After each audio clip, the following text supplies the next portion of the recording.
No sir. तो जाने दो। मैं क्या पढ़ा रहा था आपको, ये लॉज ऑफ फ्रिक्शन हो गए थे, angle of repose, everybody understand this concept of angle of repose, and angle of repose is equals to angle of friction. Okay आपको समझ में आया ये? अरे आया कि नहीं आया?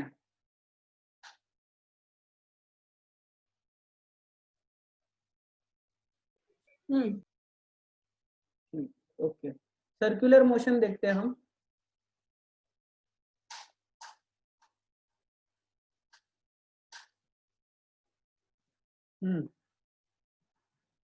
Do you know centripetal force? We have studied, right? Yes. Centripetal force क्या रहता है? Force along the radius vector towards the center of the circle. Okay, the force which is necessary for circular motion. And can you explain the concept of centrifugal force? What do you mean by centrifugal force? Anybody? Centripetal हमको पता है, centrifugal क्या होता है? What is the origin of the centrifugal force? ये आया कहां से? From where did you will you get this centrifugal force? बोलो, anybody? देखो जो सेंट्रीपेटल फोर्स होता है, okay, it is the force in an inertial frame of reference. It is the force in an inertial frame of reference.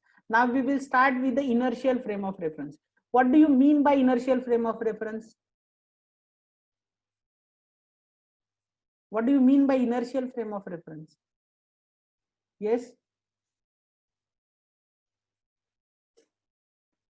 Anybody? Inertial frame of reference क्या होता है?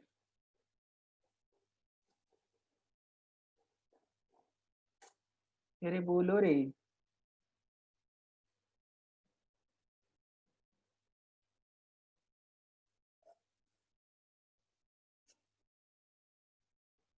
अरे आपको मेरी आवाज आ रही है?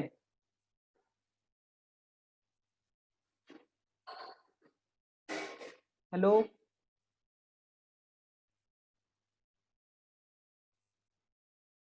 अरे आपको मेरी आवाज आ रही है कि नहीं?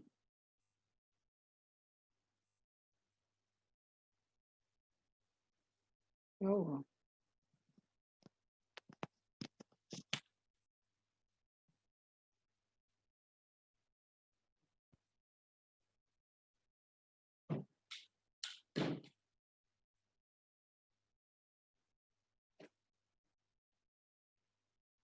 प्रांशुल?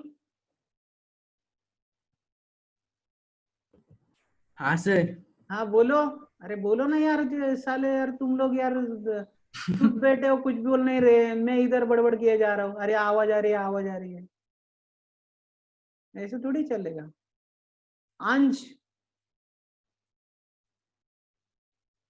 अंश खाना खा रहा है क्या? Yes sir. अरे यार बोलो ना यार कुछ तो, मेरे कान तरस रहे हैं सुनने के लिए। सर मैं ट्राई करता। ओके सर बोलूं? हाँ बोलो। हाँ सर, सपोज सर अगर हम लोग एक बस में बैठे और हम लोग जब बस स्टार्ट होती है तब थोड़े से आगे पैसेंजर्स आगे चले जाते हैं उसको। वो तो न्यूटन्स लॉज ऑफ मोशन का एक्सप्लेनेशन दे रहे तुम। हाँ ठीक है बोलो बोलो। वो हाँ, बोलो, जब बोलो। वो रेस्ट पे रहता है तो वो उसको एक्सटर्नल फोर्स जब बस स्टार्ट होती है तब उसको कोई एक्सटर्नल फोर्स जब डिस्टर्ब करता है तब वो आगे चला जाता है जिससे। ओके यानी आप कह रहे हैं कि एक बस है, बस में आप खड़े हैं, बस जब आगे जाती है तो आप पीछे की तरफ हो जाते, right? So if the bus is moving, that means at the start of the bus you will have the push in the downward backward direction, right? ऐसा बोल रहे हैं आप? And if the bus stops, you will be get push in the forward direction, but nobody is pushing you, right? Nobody is there who is going to push you. but still you are feeling that force. That force is a pseudo force. Okay, that force is what? Pseudo force. That is a pseudo force. That's okay. I'm not asking about that force. I'm asking about the centrifugal force. So pseudo force we will consider in which frame of reference? So basically pseudo force will be considered in the non-inertial frame of reference. Understand this. Okay. Now what is the difference between the inertial and non-inertial frame of reference? What is the difference? See, inertial frame of reference is considered as the frame of reference which is at rest. जो भी frame of reference rest पे होता है उसको हम क्या बोलते हैं? Inertial frame of reference. और अगर frame of reference acceleration में है, that means if the frame of reference is in the acceleration, then that particular frame of reference is called as the non-inertial frame of reference. अभी ध्यान से सुनो मैं क्या बोल रहा हूँ. I am going to give you one example, okay, to explain this centrifugal force. Suppose आप imagine करो, suppose there is a rotating table, okay. So suppose there is a rotating table. Now if you place some coin on this table, or if you place a book, something you have put on this rotating table, and if you are observing it from the ground, then that particular frame of reference is considered to be what? Bolo, you are observing it from the ground. Now the ground is what? Stationary. It is at rest. So if your frame of reference is at rest, then that particular frame of reference is considered as inertial frame of reference. उसको क्या बोलेंगे हम? Inertial frame of reference. अभी आगे सुनो. Suppose I have changed my frame of reference from the ground to the table itself. जो table rotate हो रहा है, मैंने फ्रेम ऑफ रेफरेंस ग्राउंड से हटा के टेबल को ही कंसीडर किया. अभी टेबल तो रोटेट हो रहे हैं. Table rotating means what? It is in the acceleration. So whenever the frame of reference is in the acceleration, Newton's laws are not valid. समझ में आ रहा है क्या? Non inertial frame of reference में न्यूटन्स लॉज वैलिड नहीं होते. But Newton तो great है बाबा, न्यूटन को तो आदर करना चाहिए. न्यूटन के लॉज वैलिड होने मांगते हैं, नहीं तो न्यूटन गुस्सा मानता है. तो न्यूटन के लॉ वैलिड करने के लिए हम एक सूडो फोर्स कंसीडर करते हैं to be acting on the body which we have considered in the non-inertial frame of reference. समझ में आ रहा है क्या? And that particular force, if there is a circular motion, rotating table means circular motion of that particular book. So the centrifugal force is acting on that particular book. आपको समझ में आ गया ये concept? अगर मैं आपको पूछूं inertial frame of reference, what is the what do you mean by inertial frame of reference? Can you explain the inertial non-inertial frame of reference? क्योंकि आपकी आवाज यहाँ मतलब I couldn't hear. मैं फिर से बोलता हूँ. ओके ठीक. देखो, frame of reference, if it is at rest, if the frame of reference is at rest, ठीक है, then that particular frame of reference is called as the inertial frame of reference. The acceleration related to the inertial frame of reference is zero. Okay, there is no acceleration. If the frame of reference is in the acceleration, then that particular frame of reference is called as the non-inertial frame of reference. So for that I have given one example. Suppose that there is a rotating table, okay, and if you suppose that you have placed one book on that particular table which is rotating, and you are observing the book from the ground. Okay, now ground is what? At rest. So it is what? Inertial frame of reference, right? So in that case, whatever the force acting on that particular book will be centripetal force. This force, centripetal force, because it is inertial frame of reference. Centripetal force always comes in an inertial frame of reference. It is a real force. It is a real force, actual force. Now suppose if I change my frame of reference from the ground to the table itself, तो मैंने क्या किया? Ground से उठा के मेरा frame of reference कहां पे किया? टेबल को ही कर दिया consider.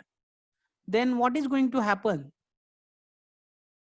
now the frame of reference will be in the acceleration.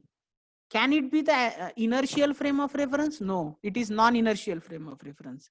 Now, in non-inertial frame of reference, Newton's laws are not valid.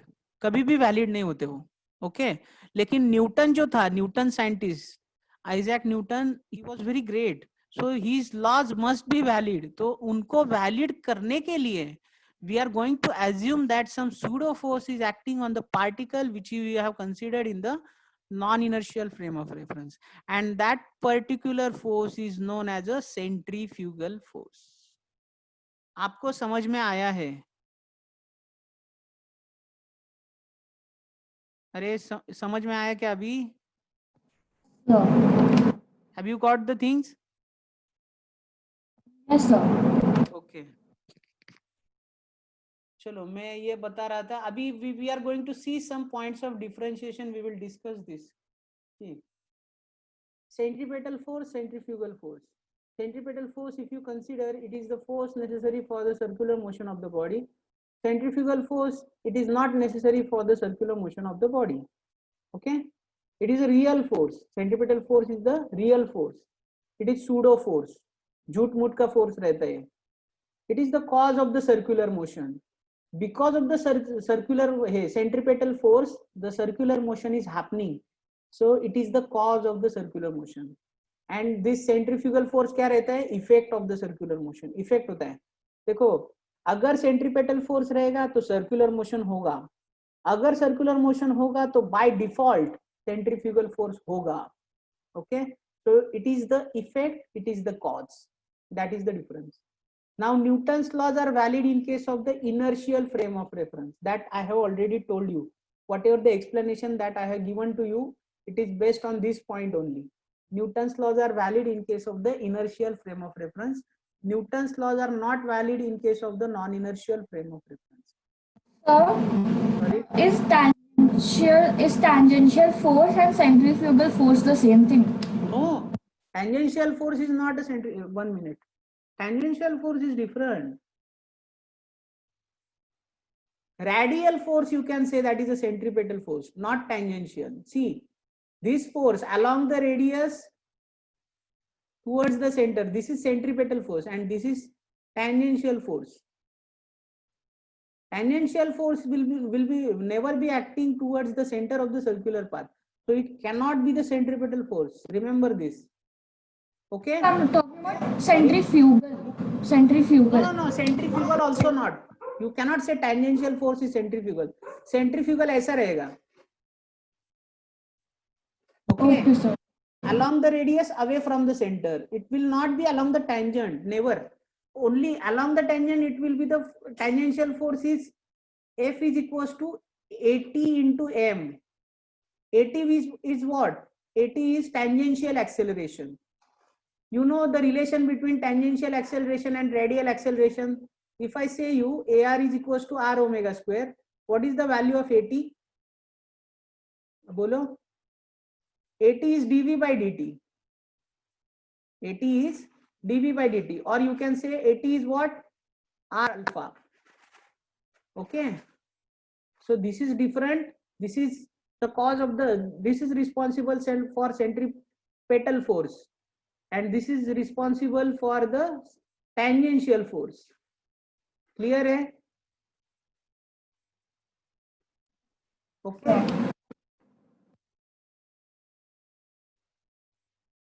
Understand? आपको समझ में आया ये? Yes, sir. Okay. तो ये हो गया distinguish between. Now let us see another derivation.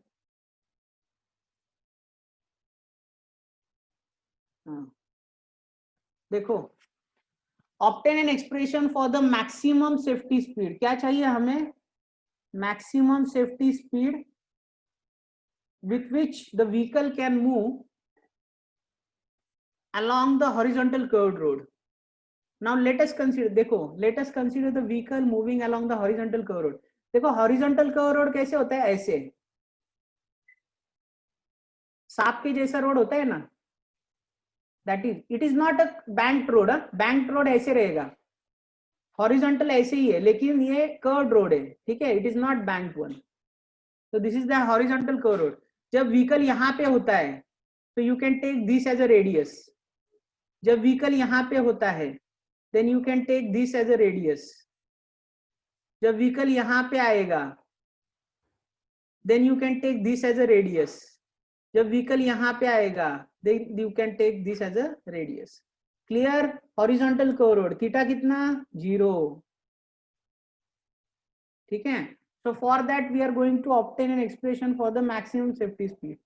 अभी मुझे एक बात बताओ, whenever the vehicle will move along the horizontal curved road, which force is going to provide the necessary centripetal force? आपको अभी पता है, आपने इतना थ्योरी पढ़ा, मैंने पढ़ाया, उसमें हमने देखा कि for the circular motion of any body, any vehicle, any body, what is necessary centripetal force?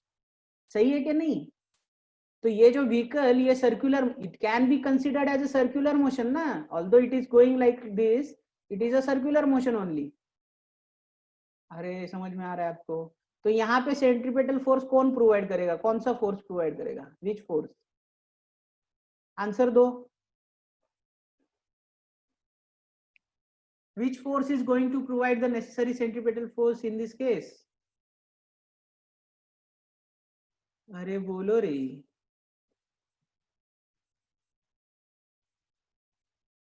फिर से चुप हो गए सारे. अरे सब जा रहे. 6 participants are there. सब गए. प्रांशुल बोलो. लिखा है वहाँ पे फ्रिक्शनल फोर्स. पढ़ लिया मैंने स्टार्टिंग में, इसलिए आंसर नहीं कर रहा था मैं. Frictional force. हाँ सही है ना, फ्रिक्शनल फोर्स. ओके. तो frictional force will provide the necessary centripetal force. सही है कि नहीं? तो यहाँ पे अपन क्या करेंगे, सेंट्रीपेटल फोर्स का फॉर्मूला है अपना mv²/r, ये आपको पता है. ओके. और फ्रिक्शनल फोर्स क्या होता है? Mu, coefficient of friction into normal reaction. Now you can see from this diagram normal reaction will be what? mg. तो यहाँ पे क्या होगा, ये mm कैंसिल हो जाएगा, तो v² is equal to what? Mu R G.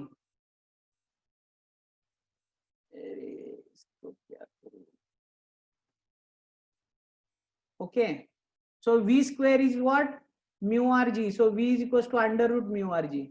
आपको ये समझ में आ गया? ये डेरिवेशन सिंपल है, कुछ भी नहीं है. Necessary centripetal force is provided by frictional force. Now frictional force is mu mg, centripetal force is mv²/r. So that's why if you equate that, from that you can calculate the value of v. अरे clear है? अरे आपको समझ में आया ये? अरे बोलो रे. हाँ सर. ओके. अरे यार बहुत जल्दी बोल लेते हैं आप. हाँ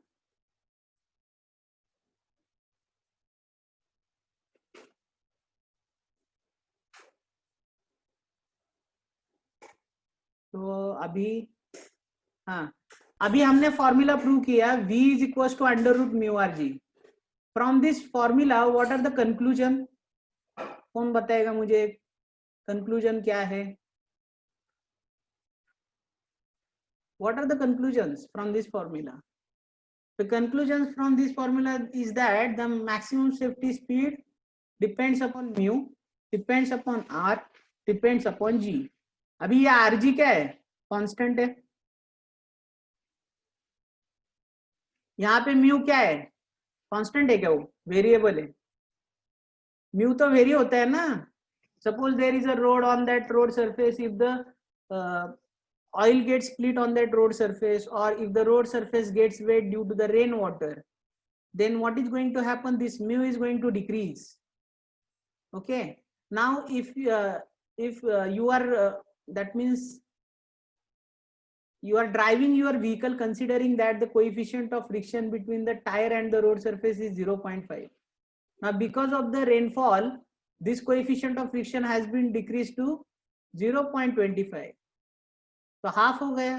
So accordingly your maximum safety speed will also gets decreased.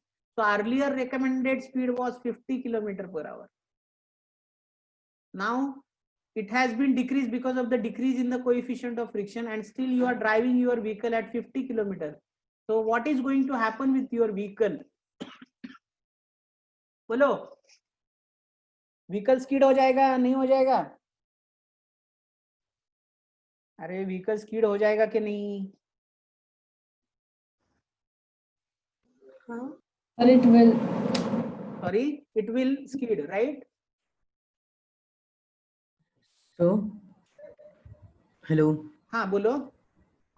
एक और कंक्लूजन है कि मतलब हाँ it does not depend on मास, मतलब बहुत ज्यादा Sorry? मास हुआ तो भी चलेगा, ट्रक हुई या एक बंदा चल रहा है सेम स्पीड से तो फर्क नहीं नहीं नहीं, पड़ेगा मास ना. का क्या बोले? मास क्या बोले? मास से रिलेटेड, मतलब मास कुछ भी हो तो स्पीड उससे रिलेटेड नहीं है, राइट? हाँ नहीं है ना, ये एक कंक्लूजन है. It is independent of the mass. सही बात है. यानी गाड़ी का मास कितना भी हो, velocity, maximum safety speed, it doesn't depends upon the mass. ऐसा बोल रहे हैं आप, राइट? हाँ. हाँ सही है, वो एक कंक्लूजन सही है. आगे नहीं, मैं पूछ रहा हूँ कि अभी म्यू अपना पहले 0.5 था, उसके हिसाब से अपना सेफ्टी स्पीड था 50 kilometre per hour. Now mu has been decrease, तो सेफ्टी स्पीड भी डिक्रीज हो जाएगा. तो डिक्रीज हो गया, सपोज 40 हो गया, लेकिन you know that only this speed, that this is a safety speed, you are driving your vehicle at this particular speed, so vehicle will skid away or not? Yes. So to avoid this skidding of the vehicle, what we need to do? हमें avoid करना है ना, नहीं तो आदमी मर जाएगा. तो कैसे अवॉइड करेंगे? By banking of road. अभी बैंकिंग ऑफ रोड क्या है देखो. The process of that means whatever I have given the explanation over here, it is the necessity for the banking of road. Okay, why the banking of road is necessary? Now we will see this banking of road and hence angle of banking. The process of raising the outer edge of the road over the inner edge. So this is the inner edge and this is the outer edge of the road. Now you can see from the figure that outer edge has been raised over the inner edge through some angle. So this particular angle is known as the angle of banking. क्या बोलते हैं इसको? Angle of banking. And this process is altogether is known as a banking of road. This process को क्या बोलते हैं? Banking of road. ठीक है? अभी ये होने से क्या होता है बताता हूँ.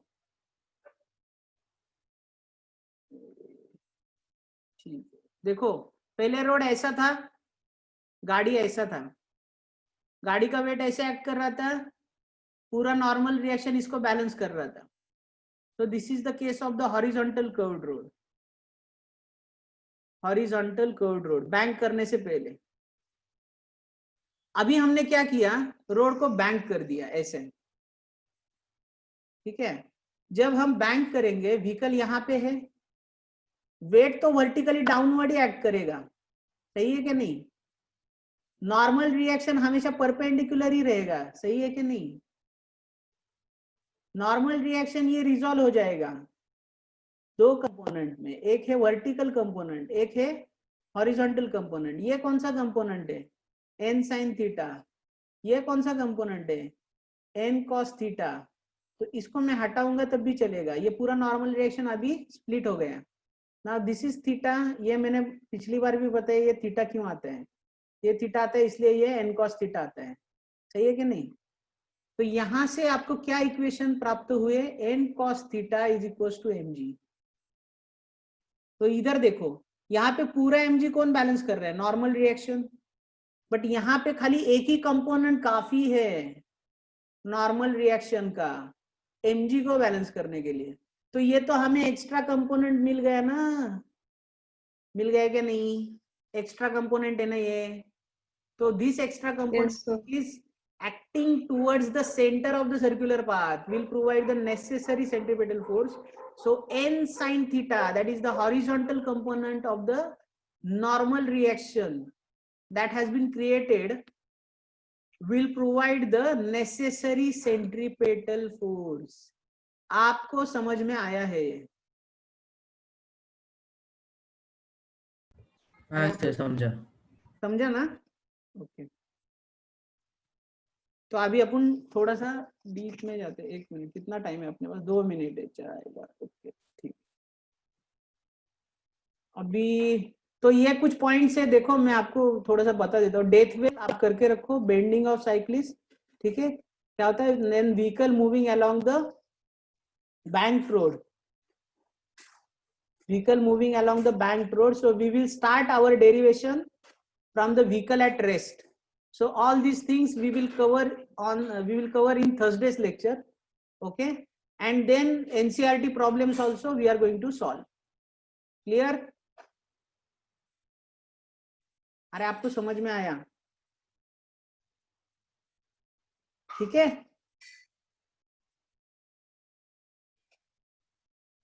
सर ओके, तो चलो बाय। थर्सडे को मिलते हैं। थर्सडे अपना क्लास कब है, कितने बजे है, पता है क्या किसी को? थर्सडे का टाइम, ठीक है, थर्सडे मिलते हैं अपन, ठीक है। चलो बाय।